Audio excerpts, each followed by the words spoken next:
Praise the Lord. ક્રિસ્મોલ અભય તથા બહેનો, દિવ્ય દયાના દિવ્ય સંદેશમાં તમારું સ્વાગત છે. માર્ચ 15મી તારીખ. આ સંદેશ સાંભળવા તમારા સૌ માટે વિશેષ પ્રાર્થના કરું છું. તમારા બાઇબલ લઈ લો, ઈશ્વરનું વચન સાંભળીએ.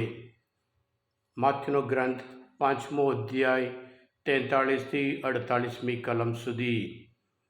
ઈસુએ કહ્યું, તમારા મિત્ર ઉપર પ્રેમ રાખ અને તારા શત્રુ ઉપર દ્વેષ રાખ, એમ કહેલું છે તે તમે જાણો છો.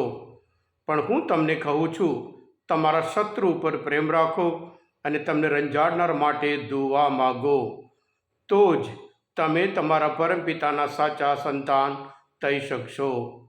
તે કેવા ભલા અને ભૂંડા સૌને સૂર્યનો પ્રકાશ આપે છે, પાપી અને પુણ્યશાળી સૌને માટે વરસાદ વરસાવે છે. તમારા ઉપર પ્રેમ રાખે તેમના ઉપર તમે પ્રેમ રાખો, એમાં તમે બદલો મેળવવા માટે શું કર્યું? એવું તો જગાતારો ક્યાં નથી કરતા? તમે ફક્ત તમારા સ્નેહ સંબંધીઓનું જ વંદન કરો, તો એમાં તમે વિશેષ શું કર્યું? એટલું તો વિધર્મીઓ પણ ક્યાં નથી કરતા? પણ તમારે તો તમારા પરમપિતા જેવા પૂર્ણ છે તેવા પૂર્ણ બનવાનું છે. આ પ્રભુની વાણી છે, તે આપણો આધાર છે. ખ્રિસ્તવાલા ભાઈ હતા બહેનો, ગિરી પ્રવચનના જે શ્રેષ્ઠ ભાગ હોય, ગિરી પ્રવચનના કેન્દ્ર હોય, એ આજનો શુભ સંદેશ છે. સ્નાનકારક યોહાન પહેલાં 400 વર્ષ પહેલાં સુધી યહૂદી લોકો વચ્ચે કોઈ પૈગંબર હતા નહીં. ત્યારે આ ફરોશીઓ, શાસ્ત્રીઓ, ઇંગ્લિશમાં સ્ક્રાઇબ્સ, જે સ્ક્રિપ્ચરનું જે ટ્રાન્સલેશન કરે, એ લોકો અમુક એવી બાબત શીખવાડ્યું, એટલે પ્રભુ ઈસુ એને સુધારે છે. એ લોકો યહૂદી લોકોને શીખવાડતા હતા,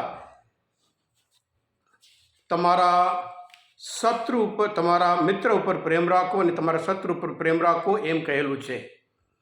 કોઈએ કહ્યું નહીં, પણ આ લોકો યહૂદી ધર્મના શાસ્ત્રીઓ એવી રીતે સમજાવતા હતા, આપણે તો માત્ર યહૂદી ઉપર જ પ્રેમ રાખવાનો છે, બીજા કોઈ ઉપર પ્રેમ રાખવાનો નથી, એવી રીતે શીખવાડતા હતા. આમ ખોટી રીતે શીખવાડતા હતા. એટલે પ્રભુ ઈસુ દુનિયામાં એક પહેલી વખત એક અદ્ભુત, એક નવો ક્રાંતિકારક વિચાર લાવે છે, શત્રુ ઉપર પ્રેમ. પ્રભુ ઈસુનો વિચાર બિલકુલ અલગ. માણસોનો સ્વભાવ હંમેશા બદલો લેવાનો હોય, પણ પ્રભુ ઈસુ દુનિયાના મૂલ્યો અલગ, પ્રભુ ઈસુનું મૂલ્ય અલગ. પ્રભુ ઈસુ એક નવો વિચાર, અત્યાર સુધી કોઈએ વિચાર ના કર્યો હોય, કોઈએ એવો સંદેશ ના આપ્યો હોય, તમારા શત્રુ ઉપર પ્રેમ રાખો, તમને રંજાડનાર માટે દુઆ માગો. ખ્રિસ્તમાલ ભાઈ હતા બહેનો, આ સંદેશ સાંભળીએ. આ તો કદાચ ઘણાને અઘરું લાગશે, પણ અશક્ય નથી. સાથે સાથે પ્રભુ ઈસુ પરમપિતાના દાખલો પણ આપ્યા છે. તમારા પરમપિતા કેવા સાચા સંતાન, એ બધા માટે પ્રકાશના જશે, સૂર્યના પ્રકાશ આપે છે અને બધા ઉપર વરસાદ વરસાવે છે. અને એવી જ રીતે પ્રભુ ઈસુ પણ જે સંદેશ આપ્યો, એ જ એમના વધસ્તંભ ઉપર ત્યાં બતાવે છે. એ જીવનમાં જે લોકો એમને મારી નાખ્યા, તે ખૂની હતા, એમને ક્ષમા કરે છે. કે પ્રભુ, આ લોકો શું કર્યા છે એમને ભાન નથી. હા ક્રિસ્મોલ ભાઈ હતા બહેનો, પૌલ પોતે કોલોસસના ધર્મસભ્યતા 3 અધ્યાયમાં 12મી અને 13મી કલમમાં કહે છે, તમે પુણ્યજન છો, ઈશ્વરે તમને પસંદ કર્યા છે, તે તમારા ઉપર પ્રેમ રાખે છે, તો તમે સાચા દિલની દયા, મમતા, નમ્રતા, વિનય તથા સહનશીલતા ધારણ કરો. એકબીજાને નિભાવી લો. કોઈ સામે ફરિયાદ હોય તો પરસ્પર ક્ષમા કરો. જેમ પ્રભુએ ક્ષમા બક્ષી છે, તેમ તમે પણ બક્ષો. એમ કરીને પૌલ એમના કોલોસસના ધર્મસભ્યો પર લગતા સંદેશ આપે છે. હા કૃષ્ણવાલા ભાઈ હતા બહેનો, આપણે પ્રભુના દુનિયા પ્રમાણે આપણે રહીએ, આપણે દુનિયાવી રીતે રહીએ છીએ, પણ પ્રભુ આપણે પસંદ કર્યો હોય, પ્રભુ આપણે ક્ષમા આપી હોય, એટલે પ્રભુના સંતાનો તરીકે બિલકુલ અલગ, જેવા પ્રભુ એવી રીતે આપણે પણ થવાનું છે. તમારા પરમપિતા જેવા પૂર્ણ છે એવી રીતે તમારે પણ થવાનું છે. એક ચેલેન્જ છે, એક પડકાર છે,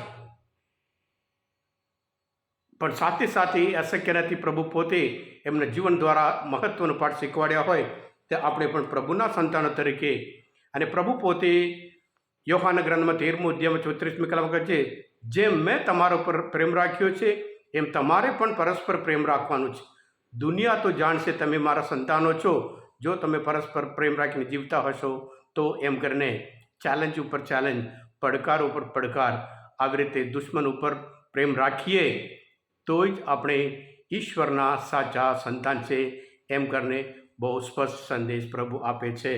હા કૃષ્ણવાલા ભાઈ હતા બહેનો, આજના મનન ચિંતન શાસ્ત્ર પાઠ સમજવામાં પ્રભુને ઓળખવા માટે મદદ તૃપ્ત હોય તમે પોતે દિવ્ય ધ્યાન દિવ્ય સંદેશ સબસ્ક્રાઈબ કરજો, બીજા માટે પણ ફોરવર્ડ કરજો, કારણ તમે બધા આશીર્વાદિત છો, અભિષેક્ત છો. પ્રભુ ઈસુ, હું તમારામાં વિશ્વાસ રાખું છું. પ્રભુ તમારા અંતરમાં વસો. સર્વશક્તિમાન પરમેશ્વર પિતા અને પુત્ર અને પવિત્ર આત્માનો આશીર્વાદ તમારા ઉપર ઉતરો. આમેન. બોલો દિવ્ય દયાનો જય. God bless you all.